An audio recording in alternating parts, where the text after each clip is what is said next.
মনে রাখবেন, রমজানকে যে কদর করে না, রমজানেও যে গুনাহ করে, রমজানেও যে জাহান্নাম থেকে বাঁচার চেষ্টা করে না, রমজানেও যে জান্নাতের আমল করার চেষ্টা করে না,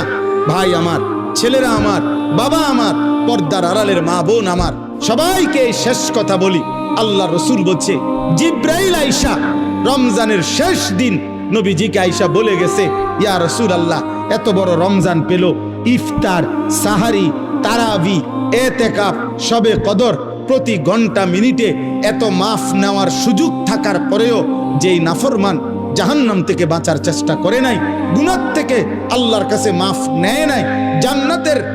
জরুর আশা পূর্ণ করতে পারে নাই, আমল করতে পারে নাই, খোদার কসম নবীজি বলছে,